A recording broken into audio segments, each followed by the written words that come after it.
ഒരു കുപ്പിയും അതിൽ നിറയെ പാലിനും കൂടി 5 കിലോ ഭാരമുണ്ട്. എന്നാൽ കുപ്പിക്കും പകുതി പാലിനും കൂടി 3 കിലോ ഭാരമുണ്ടെങ്കിൽ കുപ്പിയുടെ ഭാരം എത്ര? അപ്പോൾ നമ്മളോട് ചോദ്യത്തിൽ പറഞ്ഞത് ഒരു കുപ്പിയും അതിൽ നിറയെ പാലും ഉണ്ടെങ്കിൽ 5 കിലോ ഭാരമുണ്ട് എന്നാണ്. അതായത് കുപ്പിയും പാലും കൂടി 5 കിലോ. പിന്നെ പറയുന്നത് പകുതി പാലും കുപ്പിയും കൂടിയാണെങ്കിൽ 3 കിലോഗ്രാം. അതായത് ആ 5 കിലോഗ്രാമിൽ നിന്ന് പകുതി പാല് മാറ്റി.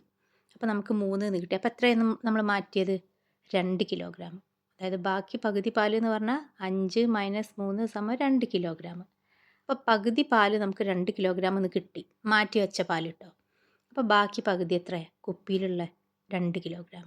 അപ്പോൾ കുപ്പിയിലുള്ള 2 കിലോഗ്രാമും നമ്മൾ മാറ്റി വെച്ച 2 കിലോഗ്രാമുമാണ് പാലിൻ്റെ ഭാരം.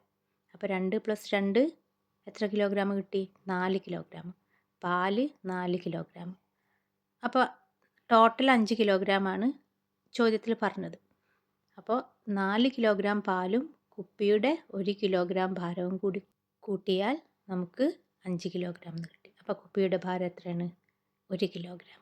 Answer 1 kilogram.